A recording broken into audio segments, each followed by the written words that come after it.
Gregorio Lopez Y फुएंटेस 1895-1966 Mexico के एक प्रसिद्ध लेखक, पत्रकार और उपन्यासकार थे।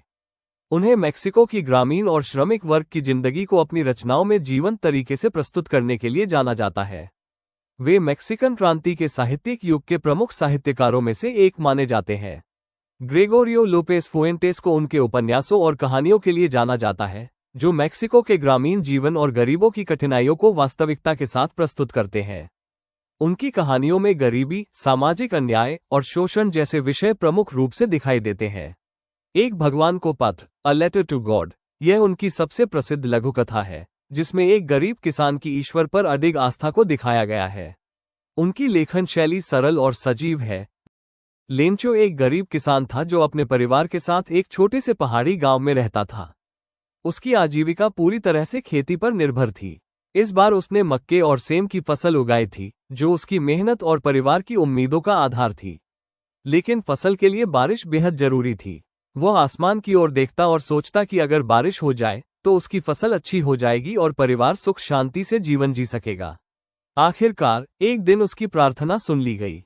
आसमान में काले बादल छा गए और बारिश शुरू हो गई। लेंचो और उसका परिवार बहुत खुश हो गए। बारिश की बूंदें उनकी फसल के लिए किसी वरदान से कम नहीं थी। लेंचो ने खुशी खुशी कहा, ये बूंदें स्वर्ग से गिरते सिक्कों जैसी हैं। लेकिन उनकी खुशी ज्यादा देर तक नहीं टिक सकी। बारिश धीरे धीरे ओलावृष्टि में बदल गई। छोटे छोटे बर्फ के टुकड़े, जो पहले हल्के फुल्के लग रहे थे, भारी और बड़े होने लगे। ये ओले फसलों पर गिरते रहे और कुछ ही देर में पूरा खेत बर्बाद हो गया।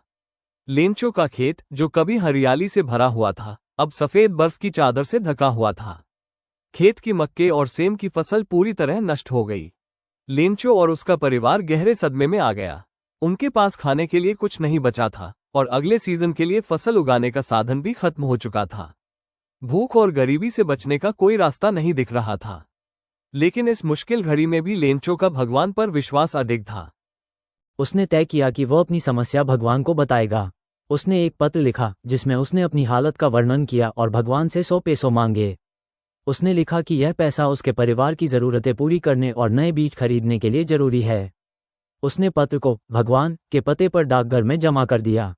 जब डाकघर के कर्मचारियों ने इस पत्र को देखा तो पहले तो वे इसे पढ़कर हंसे, लेकिन पोस्टमास्टर, जो एक दयालु व्यक्ति था, लेंचो की ईश्वर में अटूट आस्था देखकर प्रभावित हुआ। उसने लेंचो की मदद करने का निर्णय लिया। उसने अपने सहकर्मियों और दोस्तों से पैसे इकट्ठा करना शुरू किया। हालांकि वे केवल 70 पेसो ही जुटा सके, लेकिन उन्होंने इसे एक लिफाफे में रखकर लेंचो को भगवान के नाम से भेज दिया। लेंचो को जब ये लिफाफा मिला तो उसने इसे खोलते ही भगवान का शुक्रिया अदा किया।